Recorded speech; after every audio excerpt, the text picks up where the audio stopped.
Coucou tout le monde, j'espère que vous allez bien. Je vous retrouve pour la vidéo des sorties livresques du mois de décembre. Cette vidéo va être assez courte puisque au mois de décembre, il y a toujours très peu de sorties. Je n'ai que 8 romans grand format à vous présenter et en plus dans ces 8 romans, je vais vous parler de 4 de Saxus. Oui, c'est assez exceptionnel pour moi.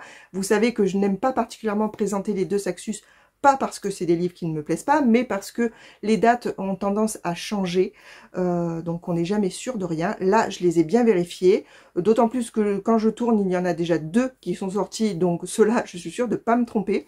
Et comme ils ont repoussé pas mal de leurs sorties courant d'année, ben c'est pour ça qu'ils se retrouvent avec 4 sorties en décembre. Voilà, donc on va tout de suite commencer avec le premier que j'ai repéré, qui est sorti du coup le 1er décembre, chez De Saxus, c'est Le Palais des Automae, le tome 1 de Nina Varela. Donc là, on est dans une histoire où les humains ont créé les Automae pour les servir, sauf que ceux-ci se sont rebellés et ils dirigent maintenant le monde. On y suit Ella qui travaille donc dans le palais du souverain des Automae. Et elle, son seul but, c'est d'assassiner la fille donc, de son souverain, Lady Crieur. Sauf qu'elle va se rendre compte en apprenant à la reconnaître que en fait elle n'est pas si méchante que ça, on va dire. En tout cas, elles vont se rapprocher, d'autant plus que Lady Crieur va être contrainte à un mariage forcé, enfin en tout cas son père lui prévoit un mariage forcé, et donc qu'elle n'a pas envie, voilà. Vous voyez un petit peu le genre, ça a l'air pas mal quand même.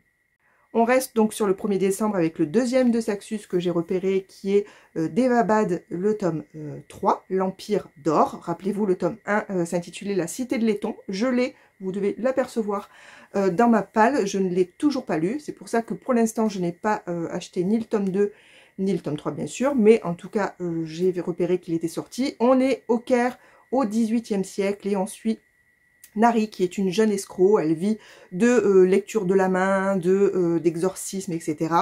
Un jour, lors d'un de ses tours, elle va invoquer un puissant guerrier djinn par inadvertance et elle va devoir fuir avec lui. Il me semble que ce roman, en tout cas le tome 1 a été plutôt bien reçu, une fantaisie orientale, donc moi ça me tente pas mal, j'espère avoir le temps de me lancer. Ensuite, on passe au 2 décembre. J'ai repéré une sortie de Halterrill qui s'intitule Ali Beckstrom, le tome 1, Magie jusqu'à l'os de Devon Monk. Donc là, on suit une magicienne. Donc on est dans un monde où la magie a toujours un prix. Et certains, pour ne pas avoir à payer ce prix, en fait, le transfèrent sur un innocent. Ali est chargée, elle est un limier, c'est-à-dire qu'elle est chargée de repérer ces personnes-là. Elle va avoir une nouvelle mission et elle va se rendre compte qu'en fait, le suspect de cette nouvelle mission n'est autre que son père avec lequel elle a coupé les ponts. Voilà, ça a l'air un petit peu original. Vous pensez bien qu'il y a aussi un homme mystérieux qu'elle rencontre un petit peu trop souvent. Enfin voilà, il y a sûrement de la romance là-dedans, mais voilà, ça a l'air assez bien. Ensuite, j'ai repéré le 6 décembre la sortie de Que la mort soit douce, le tome 2 de Laetitia Daney. Je vous avoue que je n'avais pas repéré cette saga, tout simplement parce que, rappelez-vous, si vous le savez ou pas, que j'avais lu le premier tome de la saga Les Initiés de Laetitia Daney, que j'avais moyennement aimé, donc j'avais mis de côté, en fait, les sorties de cette autrice. Sauf que l'année dernière, lors du PLIP 2022, j'ai découvert de cette autrice Fleur d'Oko, le tome 1, que j'ai absolument adoré. Donc autant vous dire que maintenant, je fais attention à ces sorties parce que je me dis que ça peut matcher avec moi. Donc, dans cette histoire, sur le tome 1, je vais vous lire le petit résumé parce qu'il n'est pas très long et je ne peux pas faire plus court que ça. Nous venons de clore les autres entretiens, il ne reste plus que toi. Es-tu prête? Ai-je vraiment le choix? Depuis le décès de son père et parce qu'elle voit des fantômes, Catel n'a pas connu une existence bien paisible. Seulement, la vie lui prévoit un destin bien plus incroyable, un destin de Santa Muerte. Voilà, ça a l'air intriguant en fait. Ensuite, une sortie encore d'un tome 2 du 7 décembre, Astro NF de Violaine Jeannot aux éditions Explora. Ce tome 1 est dans ma wishlist, j'ai vraiment très envie de lire cette saga. On est en 2165 dans un monde où la fertilité a drastiquement baissé. Donc vous avez les personnes qui sont non fertiles, qui ont un tatouage de N sur le corps, et ceux qui sont encore fertiles, qui ont un tatouage de F. Donc pourquoi le titre NF, Astro NF, voilà. Leur but, c'est de trouver en fait quelque part une nouvelle planète à coloniser pour tenter de remédier à leurs problèmes de fertilité. On va suivre donc Daphné, qui est une N, donc non fertile, et voilà, elle va se retrouver dans un astronef qui part à la recherche de cette fameuse planète, et elle va rencontrer notamment un F, Alexander Perkins, et voilà, c'est tout plus ou moins ce que on peut savoir sur le résumé, mais en tout cas voilà, ça m'intéresse beaucoup. Ensuite, on repart sur les deux Saxus avec qui sortent le 8 décembre, le tome 2 de Crescent City, qui s'intitule Maison du ciel et du souffle. Le tome 1 s'intitulait Maison de la terre et du sang. Je l'ai également dans ma palle, mais je ne l'ai pas encore lu. C'est pour ça que je ne me procurerai pas ce tome 2 tout de suite, mais je me le note. Ensuite, Brice, qui est une mi-fae, mi-humaine, et qui travaille dans un magasin d'antiquités. Un jour, il va y avoir un meurtre dans Crescent City qui va un peu bouleverser sa vie. 2 ans plus tard, elle se moque complètement de son job, elle écume les clubs les moins fréquentables, enfin voilà, apparemment ça a vraiment eu un impact sur sa vie, et il va y avoir une nouvelle série de meurtres qui va la contraindre cette fois à mener l'enquête. Le quatrième donc de Saxus que je vous présente, qui sort le 8 décembre, c'est Sous la porte qui chuchote de Teji Klune, donc aux éditions de Saxus bien sûr.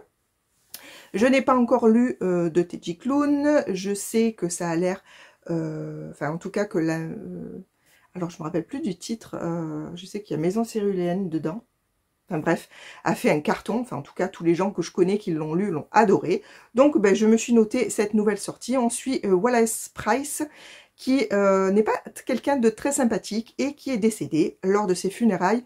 La faucheuse vient le chercher pour l'emmener dans un petit village où se trouve un salon de thé où réside Hugo, enfin le patron de l'établissement, qui aide les âmes à passer de l'autre côté. Sauf que Wallace n'a pas envie de passer de l'autre côté. Voilà, c'est tout ce que je vous dirais. Il y en a un petit peu plus sur le résumé, mais je trouve que déjà avec ça, on en sait beaucoup. Et voilà, on arrive déjà à la dernière sortie que je vais vous présenter, qui est une intégrale 2. C'est celle de Maeve Regan, par Marika Gellman, aux éditions Bookmark, MXM Bookmark, dans leur collection Infinity Urban Fantasy. Ça sort le 19 décembre. Rappelez-vous, je vous ai parlé de la sortie de la première intégrale. Ça regroupe 2 tomes de la saga. On y suit Maeve Regan qui vit sa vie d'étudiante un peu débridée, tranquille, sauf qu'un jour, des vampires vont ravager son appartement et elle va être victime d'une tentative de kidnapping, pour une sombre histoire de prophétie. Voilà, ça débute comme ça. J'ai adoré cette saga que j'ai déjà lue, mais voilà, elle a été un petit peu revue, revisitée, et il va y avoir un dernier tome qui n'existe pas dans la saga initiale, donc c'est pour ça que je me suis déjà procuré l'intégrale 1 et que je me procurerai cette intégrale numéro 2. Voilà, ça a été vite, très peu de sorties, mais c'est déjà pas mal. Ça permet de renflouer un petit peu le porte-monnaie pour pas avoir trop de dépenses ce mois-ci, surtout qu'il y a les cadeaux de Noël. Je sais que vous savez de quoi je parle, donc tant mieux.